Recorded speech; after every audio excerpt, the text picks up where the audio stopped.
ನಮಸ್ತೆ ಕರ್ನಾಟಕ 1 ಟಿವಿಗೆ ಸ್ವಾಗತ. ಕರ್ನಾಟಕದ ಮಲೆನಾಡು ಹಾಗೂ ಕರಾವಳಿಯಲ್ಲಿ ವ್ಯಾಪಕವಾಗಿ ಬೆಳೆಯುವ ಬೆಳೆ ಅಂದ್ರೆ ಅದು ಅಡಿಕೆ. ಇದರ ಮೂಲ ಮಲೇಷ್ಯಾದಾಗಿದೆ.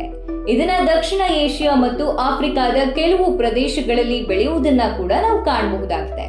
ಅಡಿಕೆ ಗಿಡವು ಸಾಮಾನ್ಯವಾಗಿ ಒಂದೇ ರೀತಿ ಕಂಡ್ರೂ ಕೂಡ ಅದರಲ್ಲಿ ಹಲವಾರು ವಿಧಗಳಿವೆ. ಮಂಗಳ, ಸುಮಂಗಳ, ಶ್ರೀಮಂಗಳ, ಮೋಹಿತ್ ನಗರ್, ಸಮೃದ್ಧಿ, ಸ್ವರ್ಣಮಂಗಳ, ಕಾಹಿಕುಚಿ, ಮಧುರ ಮಂಗಳ, ನಲ್ಬರಿ, ಶತಮಂಗಳ, ವಿಟಿಎಲ್, H1, H2 ಈ ರೀತಿಯ ಹಲವು ತಳಿಗಳನ್ನ ನಾವು ಕಾಣಬಹುದು. ಇವುಗಳ ಭಿನ್ನತೆಯನ್ನ ಕಂಡುಕೊಳ್ಳುವುದು ಹೇಗೆಂದ್ರೆ, ಮಂಗಳ ಮಧ್ಯಮ ಎತ್ತರ ಬೆಳೆಯುತ್ತದೆ. 3 ರಿಂದ 4 ವರ್ಷಗಳಲ್ಲಿ ಹೂ ಬಿಡಲು ಆರಂಭ ಆಗುತ್ತೆ.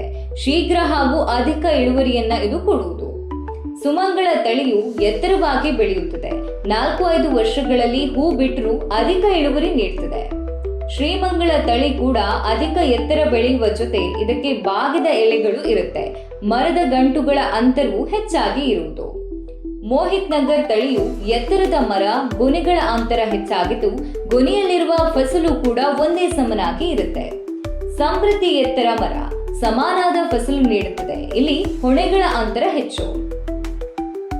ಸ್ವರ್ಣಮಂಗಳ ಎತ್ತರ ಮರವಾಗಿದ್ದು ಇಳುವರಿ ಕೂಡ ಹೆಚ್ಚು. ಗಂಟುಗಳ ಅಂತರ ಕಡಿಮೆ. ಹಣ್ಣಡಿಕೆಯ ಗಾತ್ರ ದೊಡ್ಡದು ಮತ್ತು ತೂಕವು ಹೆಚ್ಚು. ಕಾಹಿಕುಚಿ ಸಾಮಾನ್ಯ ಎತ್ತರ, ಮಧ್ಯಮ ದಪ್ಪದ ಕಾಂಡ ಹೊಂದಿದ್ದು ದುಂಡಾದ ಅಡಿಕೆ ಹಾಗೂ ಇದು ಹೆಚ್ಚು ಇಳುವರಿ ನೀಡುತ್ತದೆ.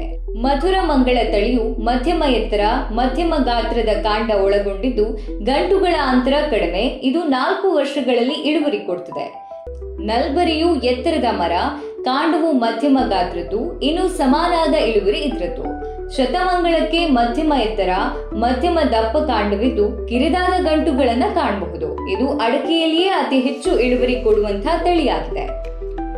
ವಿಟಿಎಲ್ H1 ಹಾಗೂ 2 ಕುಬ್ಜ ತಳಿಗಳು ನೋಡಲು ಗಿಡ್ಡವಾಗಿದ್ದು ಅತಿಯಾದ ಕಾಂಡ ಮತ್ತು ಎಲೆಗಳು ಚಿಕ್ಕದಾಗಿ ಇರ್ತದೆ. ಇದನ್ನೆಲ್ಲ ಹೊರತುಪಡಿಸಿ ಕೆಲವು ಸ್ಥಳೀಯ ತಳಿಗಳನ್ನ ಕೂಡ ಕಾಣಬಹುದು.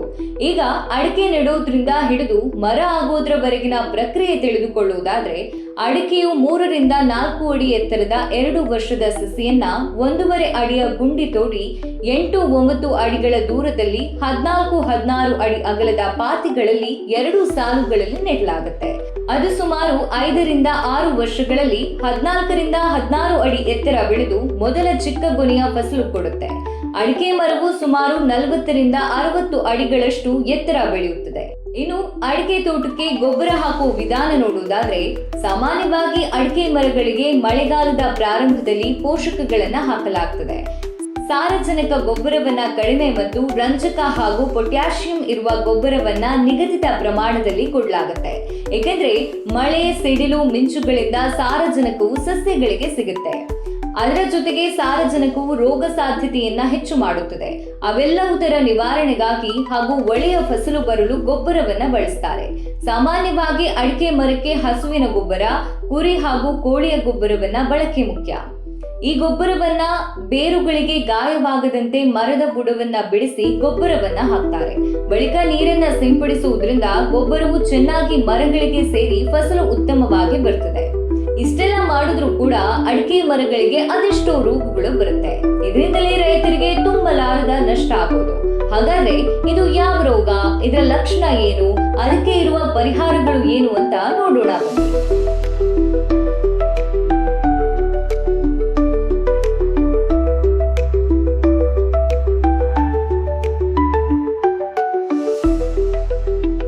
ಕೊಲೆ ರೋಗ ಅಥವಾ ಮಹಾಲೆ. ಈ ರೋಗವು ಅಡಿಕೆಯ ಪ್ರಮುಖ ರೋಗ ಆಗಿದ್ದು ಇದು ಹಣ್ಣನ್ನ ಕೊಳಿಸುತ್ತದೆ. ಇದು ಗಂಭೀರ ನಷ್ಟವನ್ನ ಉಂಟು ಮಾಡುತ್ತೆ. ಇದು ಮಳೆಗಾಲದ ಮೊದಲು 1% ಬೋರ್ಡ್ ಮಿಶ್ರಣವನ್ನ ಸಿಂಪಡಿಸಿ ನಂತರ ಪುನಃ 45 ದಿನಗಳ ನಂತರ ಸಿಂಪಡಿಸುವುದರಿಂದ ರೋಗವನ್ನ ತಡೆಗಟ್ಟಬಹುದಾಗಿದೆ. ಹಳದಿ ಎಲೆ ರೋಗ. ಅಡಿಕೆಯ ಹಳದಿ ಎಲೆ ರೋಗ ಬಂದ್ರೆ ಎಲೆಯ ಕೆಳಗಿನ ಸುರುಳಿಯು ಹಳದಿ ಬಣ್ಣ ತಿರುಗುವುದು. ಇದರಿಂದ ಇಳುವರಿಯು ಕ್ರಮೇಣ ಕಡಿಮೆ ಆಗ್ತದೆ. ಅನಾಬೆ. ಈ ರೋಗವು ಗ್ಯಾನೋಡರ್ಮಾ ಎಂಬ ಶಿಲೀಂಧ್ರದಿಂದ ಉಂಟಾಗ್ತದೆ. ಇದನ್ನ ಕ್ಯಾಲೆಕ್ಸಿನ್ ನೊಂದಿಗೆ ರೂಟ್ ಫೀಡಿಂಗ್ ನಿಂದ ನಿಯಂತ್ರಿಸಬಹುದು ಮತ್ತು ರೋಗದ ಎಲೆಗಳ ಬೇರ್ಪಡಿಸುವಿಕೆ ನೈರ್ಮಲ್ಯದ ಮೂಲಕ ಕಡಿತಗೊಳಿಸಬಹುದು. ಹಳದಿ ಎಲೆ ಚುಕ್ಕೆ. ಸೂರ್ಯನ ಬೆಳಕಿಗೆ ಒಡ್ಡಿಕೊಂಡ ಮೊಳಕೆ ಈ ರೋಗಕ್ಕೆ ಒಳಗಾಗ್ತದೆ. ಬೇಸಿಗೆ ತಿಂಗಳಲ್ಲಿ ಇದು ತೀವ್ರವಾಗಿದ್ದು ಮಳೆ ಶುರು ಆಗುವವರೆಗೂ ಈ ಸೋಂಕು ತಗುಲುತ್ತದೆ.